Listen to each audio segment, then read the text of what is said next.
अस्सलाम वालेकुम। कुछ लोगों ने पूछा कि रियल एस्टेट का बिज़नेस कैसे किया जाए और उससे कैसे कमाया जाए, तो आई डिसाइडेड कि एक वीडियो करूं जिसमें मैं ये बताऊं कि आप पहले ही साल में रियल एस्टेट का बिज़नेस करके 1 करोड़ रुपया साल का कैसे कमा सकते हैं, और ये भी बग़ैर इन्वेस्टमेंट के। क्योंकि अमूमन लोगों ने कहा कि जी प्लॉट्स में तो हम इन्वेस्टमेंट करते हैं, बट रियल एस्टेट बिज़नेस में बग़ैर इन्वेस्ट किए हम 1 करोड़ रुपया साल का कैसे कमा सकते हैं। प्रोसेस इतना मुश्किल नहीं है, प्रोसेस में कोई कॉम्प्लिकेशन नहीं है। शायद आपको यकीन ना आ रहा हो, लेकिन आगे जाके जब आप प्रोसेस समझेंगे तो आपको यकीन आ जाएगा। बस सिर्फ ये है कि आपने प्रोसेस को सही से समझना है। जब आप प्रोसेस को समझ गए तो आपको ये इतनी नामुमकिन नहीं लगेगा, मुश्किल नहीं लगेगा। ज़ाहिर है पहले साल में कंपैरेटिवली मुश्किल होगा, दूसरे साल में फिर वही रेपिटेशंस चल रही होती हैं, आपके कॉन्टैक्ट्स बन जाते हैं तो थोड़ा आसान हो जाता है। पहली चीज़ ये है कि आपको सोचते रहने से निकलना पड़ेगा। मेरा ये भी मानना है कि शायद चंद ही लोग ये कर पाएंगे और ज़्यादातर लोग ऐसा नहीं कर पाएंगे, क्योंकि वो कोशिश नहीं करेंगे और वो सिर्फ सोचते रहेंगे, प्लान करते रहेंगे। कोशिश करना या इम्प्लीमेंट करना बहुत ज़रूरी है। दूसरी बात, इस पर एक और चीज़ मैं ऐड करूं कि कई लोग ऐसे होंगे जो कोशिश भी करेंगे लेकिन बहुत जल्दी हिम्मत हार जाएंगे। कोशिश करेंगे लेकिन फिर उसके बाद वो कहेंगे कि शुरू में रिटर्न्स नहीं आ रहे और वो छोड़ देंगे। शुरू में ज़ाहिर है हर कारोबार में थोड़ी मुश्किलात होती हैं और डे वन से आपको वो टिप्स और ट्रिक्स समझ नहीं आते, लेकिन इंशाल्लाह 2-3 महीने के अंदर अंदर ही अगर आप इसे रेगुलरली परस्यू करते हैं तो आप ये क्या डेडिकेशन से अगर करें तो ये क्या इससे भी बहुत ज़्यादा आप कमा सकते हैं विद इन 1 ईयर और with in first year of your business. तो ले जी, ये बिज़नेस मॉडल आपसे डिस्कस करता हूँ और आपको बताता हूँ कि इसमें क्या क्या इसके इंग्रेडिएंट्स हैं, क्या क्या इसमें शामिल है जो आपको करना होगा। सबसे पहले टाइप्स ऑफ डील्स पे चलता हूँ। मैंने टाइप्स ऑफ डील्स को सेग्रीगेट किया है परसेंटेज ऑफ कमीशन में। वैसे और तरीक़ों से भी आप सेग्रीगेट कर सकते हैं, वो भी मैं बताता जाऊँगा साथ साथ, लेकिन मैं बेसिक उसका जो रखा है कि आपको कितने % कमीशन मिलेगा उस किस्म की डील पे। तो सबसे पहली टाइप जो है वो है 1% कमीशन डील। 1% कमीशन डील को हम सिंगल साइड डील भी कह सकते हैं, यानी कि या आपके पास बायर है या आपके पास सेलर है, किसी और कमीशन एजेंट के पास जो दूसरा वाला पार्ट है वो उसके पास है। फॉर एग्जांपल, अगर मेरे पास बायर है तो दूसरे प्रॉपर्टी एजेंट के पास सेलर है। इन्हें आप डील करवा देते हैं, इन दोनों की, बायर्स और सेलर्स की, तो आपको उस साइड का कमीशन मिलेगा जो आपके पास जो अवेलेबल था। लेट्स से बायर अवेलेबल था तो आपको बायर का कमीशन मिलेगा, सेलर का कमीशन वो प्रॉपर्टी डीलर ले जाएगा। ये होती है 1% कमीशन डील, और इसमें आपके पास एक एंड कस्टमर होता है, दूसरे के पास दूसरा एंड कस्टमर होता है और डील करवा दी जाती है। उसके बाद 2% कमीशन डील, ये वो डील होती है जिसमें दोनों बायर और सेलर आपके पास है। बायर, चूंकि बायर भी आपके पास है, सेलर भी आपके पास है, आप उनकी डील करा देते हैं, वो भी आपको 1% कमीशन देता है, वो भी आपको 1% कमीशन देता है, तो नेट आपको 2% कमीशन मिल जाता है। 5% कमीशन डील उसके बाद आ जाती है। जी हाँ, 5% कमीशन डील ये उन प्रोजेक्ट्स पे मिलती है जो मार्केट में नए आ रहे हैं, नए डेवलपर्स दे रहे हैं। वो आपको 5% तक कमीशन दे देते हैं उनके प्लॉट बेचने पे। 1 करोड़ का प्लॉट है, 5 लाख आपको मिल जाते हैं। रैंडम परसेंटेज कमीशन डील उसके बाद आ जाती है। रैंडम परसेंटेज कमीशन डील क्या होती है कि उसमें कोई फिक्स्ड कमीशन नहीं होता। आप B2B बिजनेस ही कर रहे होते हैं। आपको एक प्रॉपर्टी डीलर बता रहा होता है कि मेरे पास ये प्रॉपर्टी है और मैं 1 करोड़ की दे दूंगा। आपने किसी को आगे कोट की, किसी और प्रॉपर्टी डीलर को, तो उसने कहा जी मुझे ये प्रॉपर्टी 1 करोड़ 5 लाख की चाहिए। आप उन्हें बगैर बताए, ऑब्वियसली अगर आप उन्हें मिलवा देंगे तो फिर वो आपका बिल्कुल 0% मार्जिन हो जाएगा। आप बगैर बताए इससे 1 करोड़ का टोकन भिजवा देते हैं, इससे 1 करोड़ 5 लाख का टोकन मंगवा लेते हैं, तो आपकी कोई इन्वेस्टमेंट नहीं होती। आप 5 लाख का मार्जिन रख लेते हैं। ये 5 लाख भी हो सकता है, ये 50,000 भी हो सकता है, ये 2 लाख भी हो सकता है। तो ये वो टाइप्स थी जिन प्रॉपर्टीज़ की जिनमें आप ट्रेडिंग कर सकते हैं और एक सर्टेन कमीशन कमा सकते हैं। थोड़ी सी कैलकुलेशन देख लें। अब हमने कारोबार करना है, हमने पैसे बनाने हैं, तो मुख्तलिफ पोर्टफोलियो, मुख्तलिफ बिजनेस मॉडल हम बना सकते हैं। एक तो हम ये कर सकते हैं कि किसी एक टाइप की प्रॉपर्टी बेचना शुरू कर दें। हम नई रियल इस्टेट डेवलपर्स की प्रॉपर्टी बेचना शुरू कर दें। हम एक साइड का यानी कि बायर या सेलर ढूंढ के लाएं और दूसरी साइड पे दूसरे प्रॉपर्टी डीलर से कांटेक्ट करें या कुछ भी। दूसरा मॉडल ये होता है कि आप एक पोर्टफोलियो बना लें। आप हर किस्म के डील्स करवाएं, 1% कमीशन डील भी करवाएं, 2% कमीशन डील भी करवाएं, 5% भी रैंडम कमीशन डील भी करवाएं और आप अपने बीच में से पैसे निकालते जाएं। लेट्स से जी मेरा ये पोर्टफोलियो है, तो मैंने डीलर टू एंड कस्टमर पहली टाइप डील को कर दिया जिस पे 1% कमीशन था, यानी कि मेरे पास एंड कस्टमर एक था और दूसरी तरफ दूसरा डीलर था। तो मैं कहता हूँ कि मैंने 20 करोड़ की प्रॉपर्टी बेची इस किस्म के रियल इस्टेट में। अगर 1% मुझे कमीशन मिला तो मुझे 20 लाख प्रॉफिट मिल गया। इसी तरह अगर end customer to end customer जिसमें 2% मार्जिन था, उसमें मैंने 10 करोड़ की सिर्फ सेल की, क्योंकि इसमें आपको बायर भी ढूंढना होता है, सेलर भी ढूंढना होता है, तो ये इतनी फ्रीक्वेंट नहीं होती। आपके पास एक लिंक मिल जाता है, दूसरा लिंक एट टाइम्स आपको नहीं मिलता। लेकिन तेज़ मार्केट में इन डील्स की प्रोबेबिलिटी बहुत ज़्यादा होती है और आप तेज़ मार्केट में थोड़ा वेट भी कर लेते हैं कि मुझे जब इस तरह की ऑप्शन मिलेगी तो मैं 2% कमीशन ले लूंगा। तो जी लेट्स से हमने 10 करोड़ का बिजनेस किया और इस बिजनेस के थ्रू हमने साल से कमाया 20 लाख। तीसरा था न्यू रियल एस्टेट सेल्स, जिसमें हम कह रहे थे कि हम डेवलपर्स के, अच्छे डेवलपर्स के, रिलायबल डेवलपर्स के प्लॉट्स बेचेंगे और हमें 5% कमीशन मिलेगा। तो ऐसी प्रॉपर्टी हमने सिर्फ 10 करोड़ की बेची और हमने 50 लाख कमा लिए। और आखिरी थी रैंडम सेल या डीलर टू डीलर सेल। इसमें कोई परसेंटेज हमारी फिक्स्ड नहीं होती, लेकिन मैंने एज्यूम कर लिया कि हम 2% कमा रहे हैं और 20 करोड़ की हमने प्रॉपर्टी ऐसी की है क्योंकि इसकी डील्स बहुत फ्रीक्वेंट होती हैं और मेरे ख्याल में मैंने 20 करोड़ कम रखे हुए हैं। तो 20 करोड़ की अगर आप ट्रेडिंग कर लेते हैं तो आपको 40 लाख इससे बच गया। अब आपने 60 करोड़ की प्रॉपर्टी बेची और आपने 1 करोड़ 30 लाख कमाया। 1 करोड़ 30 लाख की प्रॉफिटेबिलिटी मैंने इसलिए दिखाई क्योंकि अगर आपसे लेट से कोई सेगमेंट बिल्कुल भी टारगेट नहीं हो सका तो फिर भी आपका टारगेट बड़े आराम से पूरा हो जाएगा, क्योंकि हमारा टारगेट 1 करोड़ का था कमाने का साल में, यानी कि 8.5 लाख रुपए माहाना तकरीबन ओवर द ईयर हम कमाएंगे। ऑन द अदर हैंड ये भी अगर हो जाता है कि आपने सारे सेगमेंट्स टारगेट कर लिए लेकिन इससे कुछ कम आपको रेवेन्यू आया, मार्केट में पोटेंशियल इतना नहीं था, मल्टीपल रीजंस थे, फिर भी आपके ये टारगेट बड़े आराम से मुकम्मल हो जाएगा 1 करोड़ कमाने वाला। ये तो मैंने आपको एक पोर्टफोलियो बताया था। लेट्स से आपको एक डिफरेंट पोर्टफोलियो दिखा रहा हूँ। इसमें आप किसी सेगमेंट को टारगेट नहीं करते, सिर्फ नए डेवलपर्स को टारगेट करते हैं और आप सिर्फ 20 करोड़ की सेल कर लेते हैं तो फिर भी आपका 1 करोड़ का हदफ पूरा हो जाता है। इसी तरह अगर आप 1% कमीशन वाले बिजनेस में जाते हैं, यानी कि डीलर टू एंड कस्टमर वाले में, तो उसमें आपको ज़्यादा सेल करनी पड़ेगी। तकरीबन आपको 100 करोड़ की प्रॉपर्टी बेचनी पड़ेगी वही टारगेट पूरा करने के लिए 1 करोड़ रुपए कमाने वाला। मैं अपने वाले पोर्टफोलियो पे वापस आता हूँ, यानी कि 60 करोड़ की मैंने सेल करनी है। अब 60 करोड़ की सेल करने को मैं फर्दर ब्रेक डाउन करता हूँ। बिजनेस मॉडल को आपको ब्रेक करना है छोटे छोटे पार्ट्स में और आपको उसे समझ आएगा। तो अगर मैं एज्यूम करता हूं कि मैं एवरेज 2 करोड़ की एक प्रॉपर्टी बेचूंगा तो मेरी 30 डील्स होंगी। 60 करोड़ को मैंने 2 करोड़ से डिवाइड किया तो मुझे 30 डील्स चाहिए करने के लिए। अगर आप छोटी डील्स कर रहे हैं, करोड़ रुपए की डील करा रहे हैं, तो शायद आपको यही 60 करोड़ करने के लिए 60 डील्स चाहिए हों। अगर आप 10 करोड़ की डील्स करा रहे हैं तो टोटल आपको 6 डील्स चाहिए हैं 1 करोड़ कमाने के लिए। ये मुख्तलिफ कॉम्बिनेशंस हैं, मुख्तलिफ आपने अपने हिसाब से किस मार्केट में आप हैं, वहाँ प्राइसेस क्या चल रही हैं, किसकी आपको इन्फॉर्मेशन है, उस मार्केट को आपने टारगेट करना है।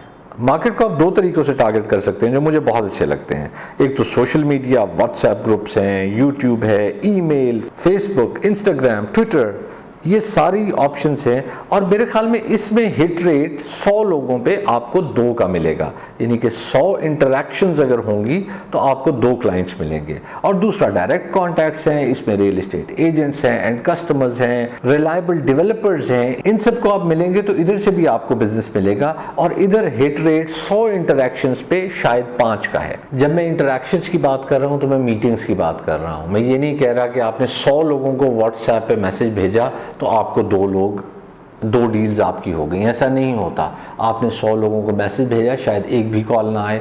आप 1000 लोगों को मैसेज भेजें, शायद एक भी कॉल ना आए। लेकिन इंटरैक्शंस जिनसे डिस्कशन हो, जिनकी तरफ सीरियसनेस हो, बाज़ दफ़ा ऐसी कॉल्स होती हैं कि वो डिफरेंट क्वेश्चन पूछ रहे होते हैं जिसका शायद आपके बिज़नेस से कोई ताल्लुक़ नहीं होता, या आपके पास रेवेन्यू आने का कोई चांस नहीं होता। आप आंसर ज़रूर करें, लेकिन उस इंटरैक्शन को आप काउंट ना करें। जो सीरियस इंटरैक्शंस हैं, किसी ने फ़ोन पे बात की, उसके बाद आपको मिलने आ गया, उससे मैं सीरियस इंटरैक्शन कहता हूँ। तो 100 में से 2 कस्टमर्स आपको मिलेंगे अगर आप ऑनलाइन के थ्रू लोगों को कांटेक्ट करते हैं, और डायरेक्ट कांटेक्ट में आपको 100 में से 5 मिल जाएंगे। तो अब हमने 30 कस्टमर ढूंढने थे। मैं एज्यूम कर लेता हूँ कि 15 कस्टमर आपको ऑनलाइन से ढूंढने हैं, 15 कस्टमर आपको डायरेक्ट इंटरेक्शन से ढूंढने हैं। आप ये रेशियो डिफरेंट भी रख सकते हैं, लेकिन मैं अपना एक पोर्टफोलियो आपको एक्सप्लेन करता जा रहा हूँ ताकि आपको समझ आती जाए कि आपने क्या करना है। तो उस केस में 15 कस्टमर ढूंढने के लिए मुझे तकरीबन 750 इंटरैक्शंस करनी है ऑनलाइन के थ्रू, और 300 इंटरैक्शंस करनी है डायरेक्ट कॉन्टैक्ट के थ्रू। ये टोटल बन जाती हैं 1050 इंटरैक्शंस एक साल में करनी है। इसका मतलब पता है क्या है? 350 दिन अगर आप काम करेंगे तो रोज़ आपको 3 इंटरैक्शंस करनी है। होगा ये कि मल्टीपल इंटरैक्शंस भी होती हैं। मतलब ये नहीं होता कि एक बंदा एक दफ़ा आपसे आके मिलता है और उसके बाद डील क्लोज कर देता है, ऐसा नहीं होता। मल्टीपल इंटरैक्शंस होती हैं, बातचीत होती है और उसके बाद डील क्लोज होती है। लेकिन 3 नए लोगों को आपने हर रोज़ मिलना है, और उसके बाद लेट से वो दोबारा मिलने आता है तो आपने दोबारा उससे मिलना है। तो मे बी आप दिन में शायद मीटिंग्स बहुत ज़्यादा कर रहे होंगे, लेकिन 3 इंटरैक्शंस आपने नए लोगों के साथ करनी है। और इसके अलावा और भी आपने काम करते रहना है। आपने फेसबुक पे अपनी पोस्टिंग्स करनी है, ट्विटर पे पोस्ट करना है, आपने इंस्टाग्राम पे कुछ ना कुछ इंटरेक्शन क्रिएट करना है, आपने मे बी ईमेल डालनी है लोगों को। तो बहुत सारे और काम भी हैं, सिर्फ 3 लोगों से मिलना नहीं है। लेकिन अगर मैं 3 लोगों से मिलने की बात करूं और 350 जैसे मैंने लगाया है दिन, इसे सिर्फ आप 4 पे कर लें। अगर आप 4 नए लोगों को मिल पाते हैं हर रोज़, तो फिर आपको सिर्फ शायद 250 दिन काम करना होगा। 250, 260 दिन के करीब ये बनते हैं, और इसका मतलब है 5 डेज अ वीक। तो अगर आप मेरी तरह लेजी हैं और ज़्यादा काम नहीं करना चाहते, तो मे बी शायद आप 4 नए इंटरैक्शंस अ डे करें और आपका काम हो जाए। आपका 1 करोड़ का हदफ या 8.5 लाख रुपए महीना कमाने का हदफ इससे पूरा हो जाए। एफिशिएंट मीटिंग्स करें। एफिशिएंट मीटिंग्स करना बहुत ज़रूरी है, क्योंकि मैंने आपको बताया कि आपने इफ़ यू आर लेजी तो आप और you work 5 days a week, तो आपको कम से कम 4 इंटरैक्शंस करनी होंगी एवरी डे। उसके अलावा जो पुराने लोग हैं वो बार बार आ रहे होंगे मल्टीपल इन्फॉर्मेशन लेने के लिए। आपने फेसबुक, यूट्यूब, सारी चीज़ें, सोशल मीडिया को भी कवर करना है, सब कुछ करना है। तो आपको एफिशिएंट होना पड़ेगा अपने टाइम को सही से यूटिलाइज़ करने के लिए। बहुत से लोगों को मैंने देखा है कि हालात हाज़रा पे जाएंगे किसी को मिलने, 1-1 घंटा उस पर डिस्कशन कर रहे होंगे। हाँ, एक रेपो बिल्डिंग बहुत ज़रूरी है। आपको जाते ही काम की बात नहीं कर देनी चाहिए, पहले थोड़ी सी रेपो बिल्डिंग करनी चाहिए। लेकिन इसका ये मतलब नहीं है कि रेपो बिल्डिंग पे आप घंटों ही घंटों लगा दें और एंड में पता चले कि उसकी तो नीड ही नहीं थी उस चीज़ की। ये मैं डायरेक्ट मीटिंग्स के केस में बात कर रहा हूँ, या मे बी ऑनलाइन के केस में भी थोड़ा सा ये एप्लीकेबल है। अब ये तो मैंने आपको बता दिया कि आपने कस्टमर किस तरह ढूंढना है, आप क्लाइंट तक किस तरह पहुँचेंगे। ये मैं आपको अब बताने जा रहा हूँ, जो कि मेरे ख्याल में इस वीडियो के पार्ट का एंड होगा, कि आपने काम की चीज़ किस तरह निकालनी है। मतलब कस्टमर को कोई चीज़ भी बेचनी है, वो ज़ाहिर है किसी मालिक की होगी, लेकिन काम की चीज़, अब पूरा बिजनेस मॉडल आपको समझाना है। तो पूरे बिजनेस मॉडल में ये पार्ट भी बहुत इंपॉर्टेंट था कि आपने वो जो वैल्यू वाली चीज़ है वो निकाल के किस तरह आनी है। डेवलपर्स के अच्छे से स्टडी करें और कोई बहुत अच्छी सी डील निकाल लें। अच्छी सी डील आपको निकालनी आती होगी, जिसकी वैल्यू हो, जिससे कस्टमर बड़ा एक्साइट हो लेने के लिए, वो डील निकाल लें। और देखें, इस पे 5% मार्जिन है। अगर आपको 5% मार्जिन मिल जाता है, आप साल में 1 डील भी निकाल लेते हैं ऐसी, तो 20 करोड़ का माल बेचना कोई मुश्किल काम नहीं है। प्रॉपर्टी पोर्टल्स और वेबसाइट पे जाके पुरानी चीज़ें निकालें। बाज़ दफ़ा ऐसी चीज़ें आपके पास निकल आती हैं जो बिकी ही नहीं होती, और बिकी इस वजह से नहीं होती कि शायद उस वक्त कस्टमर ज़्यादा मांग रहा होता है, या बायर कम देने को उस वक्त चाह रहा होता है उस मार्केट को। अब वो फॉर सेल होती है, शायद उनकी बेसिक नीड उस वक्त पूरी हो गई होती है या बिकी नहीं होती फॉर सम रीज़न, मार्केट ऊपर चली गई होती है, बहुत सारे वेरिएबल्स होते हैं जो इफ़ेक्ट कर रहे होते हैं। तो जो पुरानी डील्स इन पोर्टल्स पे पड़ी होती हैं या पुरानी प्रॉपर्टी की प्राइसेस जो मांगी हुई होती हैं, बाज़ दफ़ा आपको बहुत ही ल्यूक्रेटिव डील मिल जाती है उस पर, और आप किसी भी बंदे को वो उठवा सकते हैं और अपना बोथ साइड्स कमीशन ले सकते हैं। अब ये 2% कमीशन की डील हो गई, 2% आपको मिल गया, आपको एक रिलायबल इन्वेस्टर, बल्कि 2 रिलायबल इन्वेस्टर्स मिल गए जो अगले सालों में आपको मदद करेंगे आपको ये टारगेट बहुत आसानी से अचीव करने में। तीसरा काम आप ये कर सकते हैं कि आप जो घर बन रहे हैं उधर जा सकते हैं। घर बन रहा है, जाके पूछें कि जी आपने खुद रिहाइश रखनी है, आपने किराए पे देना है, आपने बेचना है, आप एक रेपो डेवलप कर लें उस जो वो घर बना रहा है, बिल्डर हो सकता है, मालिक हो सकता है, कोई भी हो सकता है, उससे रेपो डेवलप कर लें, उससे गपशप लगाएं, उससे पूछें। अगर इसमें एक आपको जो मैंने सेगमेंट डिस्कस किया ही नहीं है वो रेंटल वाला है कि आप रेंट पे दे के किसी को भी घर और बोथ साइड कमीशन ले सकते हैं, तो आपको एक रीजनेबल अमाउंट कमीशन की फॉर्म में आ जाती है। ये तो आपका ऑटोमेटिकली निकल आएगा। लेकिन दूसरा फ़ायदा ये होगा कि अगर आपको कोई बिल्डर मिलेगा जो कहेगा कि मैंने घर को बेचना है, तो आप उसके लिए पहले तैयार हो चुके होंगे, आप सीडीज़ बना चुके होंगे, आप वीडियोज़ बना चुके होंगे महीना डेढ़ पहले की, और जैसे ही वो तैयार होने के करीब आ रहा होगा, लाइक 10 दिन रह गए हैं, 8 दिन रह गए हैं उस घर को बिकने में, तो उस वक्त आप वहाँ राइटली प्लेस्ड होंगे और आपने लोगों को वो घर दिखाना शुरू कर देना है। जब वो घर मुकम्मल हो जाएगा उसके बाद तो मालिक प्रॉपर्टी डीलर्स के पास जाएगा, लेकिन आपको 15 दिन का एडवांटेज मिल जाएगा और आप उस 15 दिन में उस घर को शायद सेल कर लें और उससे अच्छा कमीशन ले लें, और इस केस में बोथ साइड्स कमीशन आपको मिल रहा है। सोशल मीडिया पे आप इन टच हो जाएं। फेसबुक पे मैंने देखा है कुछ लोग जो प्रॉपर्टी के काम करते हैं, उनके जो पोटेंशियल क्लाइंट्स हैं या क्लाइंट्स हैं उन्होंने ऐड किया हुआ होता है, और ईद मुबारक और ये सब पोस्ट तो उनकी आ रही होती हैं, उनकी कुछ पर्सनल पोस्ट आ रही होती हैं, लेकिन उसके अलावा कभी कभी वो ये पोस्ट कर देते हैं कि this is a good opportunity, और अगर उन्हें वहाँ से क्लाइंट मिल जाता है तो this is another very good option जो आप कर सकते हैं। तो ये कुछ ऑप्शंस मैंने आपको बताई। अब होगा ये कि जब आप बिज़नेस में जाएंगे तो आपको बहुत सारी और ऑप्शंस मिलेंगी। मैंने आपको कुछ ऑप्शंस इसलिए बताई क्योंकि अगर मैं ये ऑप्शंस आपको बताने बैठूं कि किस तरह आप अच्छी चीज़ें निकाल सकते हैं मार्केट से, वैल्यू की चीज़ें निकाल सकते हैं, तो शायद मैं बोलता